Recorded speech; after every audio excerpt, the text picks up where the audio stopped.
Pardon. Evet arkadaşlar, çok büyük bir acı yaşadık. Hepimizin başı sağ olsun. Tüm Türkiye'nin başı sağ olsun. Biz de halkımız deprem ve deprem sonrası hakkında ne düşünüyor diye düşüncelerini bir öğrenelim dedik. Hemen röportaja geçiyoruz. Depremle ilgili düşüncelerinizi merak ediyoruz. Hükümet yeterince müdahale edebildi mi? Yani yeterince müdahale ettiklerini düşünmüyorum. Sadece ben değil, hani sonuçta 2 hafta boyunca sürekli haber yayını izledik. Bu yayınlarda oradaki halkın ve her şehirdeki halkın geri dönüşleri bu şekildeydi.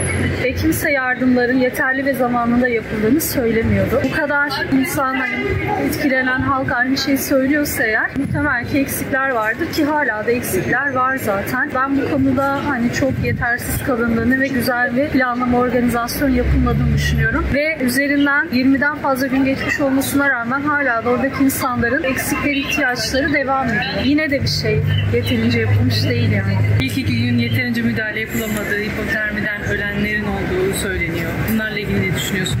Yani doğrudur, çünkü kış ayı ve o dönemde de hani zaten ülke genelinde de sıcaklıkların hani çok düşük olduğu bir zamanda, hatta İstanbul'da okulların açılışı bile ertelenmişti. Hani o bölgelere baktığımızda hani daha böyle karasal iklimin hakim olduğu yerler ve kış sıcaklıkları daha düşük. Yani insanlar enkaz altında kaldı. Üzerlerine onları koruyacak giysileri de yoktu ve betonun altındaydılar. Bu şekilde ölümler olması çok üzücü ama bu şekilde ölümler de yaşandı yani. Peki Kızılay'ın çadırları satmasına ne düşünüyorsunuz? Abla, sizce doğru mu? Böyle bir haber de çıktı ve kabul ettiler sattıklarını. Ne düşünüyorsunuz? Afetlerde afet bölgesine ilk koşacak, ihtiyaçları ilk sağlayacak kurum Türk Kızılay'ı deprem bölgesine göndermesi gereken çadırları sattı. Hem de deprem mağdurlarının en çok ihtiyaç duyduğu günlerde. Gazeteci Murat Ağrel'in ortaya attığı iddiayı Ahbap Başkanı Haluk Levent doğruladı. Kızılay bir yardım kuruluşu. Hani faaliyetlerinde ticari bir amaç gütmemesi gerekiyor. Normal zamanda satabilir. Normal zamanlarda, yani bir afet olmadığı zamanlarda kendi tüzükleri gereğince satış yapabilirler. Ama biz bir felaket yaşadık. 10 ili birden etkileyen. Yani böyle bir ortamda hani yardım amacıyla kurulan bu derneğin satış yapmasının doğru olduğunu düşünmüyorum. Zaten kendileri de kabul ediyor. Pardon? Yapı denetim, inşaat sektörü, beton, demir çok önemli olması gerekiyor. Beton, demir çok önemli olması. Hükümet sizce zamanında müdahale edebildi mi? Nasıl? Hükümet zamanında müdahale edebildi mi depreme? Yok, ona bir diyeceğimiz yok. Sadece yapı denetime diyorum, başka bir şey değil mi? Yetkililer falan diyorsun aynı zamanda. Tabii, buna çok sadece önemli müteahhitler değil yani.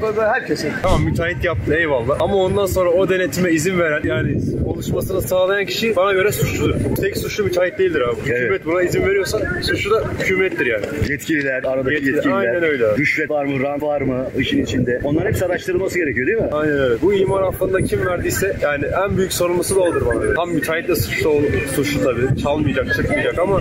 Başlarken Malatyalıyım demiştin. Orada durumlar nasıl, haber alıyor musun? Abi Malatya gerçekten sıkıntılı yani. Taş üstünde taş kalmamış. O kadar değil. Zaten yakınlarımızı da kaybettiklerimiz olmuş. Başınız sağ olsun. Ya bu Kızılay'la ilgili son haberler var, biliyorsun. Ahbap'a çadır satmış. Normal mi sence bu Kızılay'ın? Kesinlikle normal değil. Kendi devletine, zaten devletin halkına yardım etmesi lazım böyle afet bölgelerinde. Ama bunu yapmış tamamen fırsatçılık. Ben başka bir şey demiyorum. Rabbimizden böyle acılarla bizi sınamazsın. Çok zor durumdayız. Hükümet zamanında müdahale edebildi mi sizce? Ne düşünüyorsunuz bu konuda? Valla önde girerken bazı şeyleri yatırış, herhangi bir şey yok diyorlar ama bence yardım yaptığını düşünüyorum ya. Yoktu kimse. Hatta birçok kişi soğuktan öldü, hipotermiden öldü deniyor. İnandırıcı değil bence. Çünkü devlet gereğini yapıyor. Halkımıza yardımcı oluyor. Tüm dünya yardımcı oldu. Nankör olmanın bir anlamı yok. Peki Kızılay'ın son zamanlardaki çıkan haberlerle ilgili bu Ahbap'a çadır satması, Kızılay'ın daha doğrusu çadır satması sizce normal mi, nasıl değerlendiriyorsunuz? Valla ben şöyle söyleyeyim. Ben o kadar da tecrübe değilim ama şöyle söyleyeyim. Muhakkak herkes birbirine bir destektir. Yani bir yardımdır. Onu alır verir, onu alır verir ama şöyle söyleyeyim. Sıkıntı yok ya. Vatandaşlarımız için yapılıyor bu hizmet ya. Ben bilmiyorum.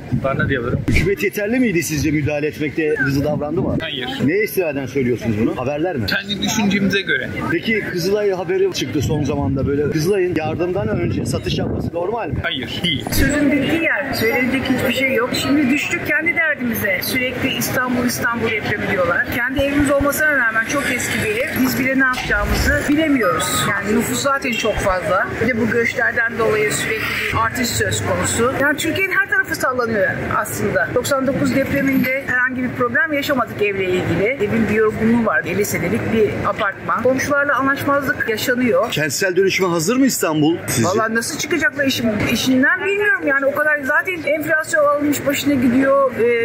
İnsanlar fakir yani.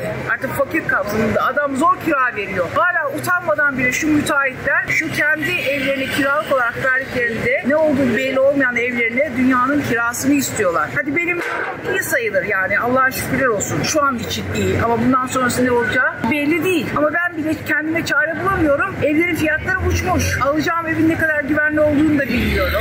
Türkiye'nin herhalde hiç bir tarafının elle tutulur bir şey yok. O kadar çok yardım geliyor. Nerede yardımlar? Sefalet içinde bir yaşam var. Deprem hakkında ne düşünüyorsunuz? Önce onu sorayım. İlahi bir insanlara uyarıdır. Tamam mı? İnsanlar eğer bunu görürse çözüm üretmesi gerekir. Tabii ilahi uyarının yanında. Bilimsel bir gerçek de var tabii ki. Bilimsel bir gerçek var. Binaların kesinlikle yenilenmesi gerekiyor. Hepsinin tamamının yenilenmesi gerekiyor. Eski 30 yıl önce bütün binaları belediyeler devletle birlikte beraber yıkıp en kısa zamanda kaldırmaları gerek yani. Değiştiriyor. Yani kentsel dönüşüm hızlandırmalar lazım. Başka türlü çözüm yok. Tek çözümü bu bence. Hükümet peki zamanında müdahale edebildi mi sizce? Ya onlar da elinden gelenini yaptı. Daha önceki depremleri de aynı şeyler yaşadık. Bir koordinasyon bir sorunu yaşanıyor bu ülkede. Yani inşallah bundan sonra daha hızlı oluruz. Başka ne diyeyim? 2050 çadırımız Ahbaba maliyet fiyatıyla teslim edilmiş. Millet çadır diye inlerken Türkiye'nin en büyük yardım kuruluşu Kızılay ihtiyaç sahiplerine ücretsiz çadır dağıtmak yerine depremin 3. günü Ahbaba 46 milyon liraya çadır satmış. Peki bu Kızılay'ın Ahbaba çadır satması, daha doğrusu Kızılay'ın çadırı yardımdan önce satması normal be? Doğru bir şey değil. Zaten şu anda hükümetin tarafı da kesinlikle yanlış olduğunu söylemeye başladı. Evet. Doğrusu bu yani. Yapma. Bütün o Kızılay'ın bütün malzemeler oraya aynı anda inmesi gerekir. Satma olmaması gerek ama yani satıldıysa da belki yanlışlık yani yanlış. Pardon.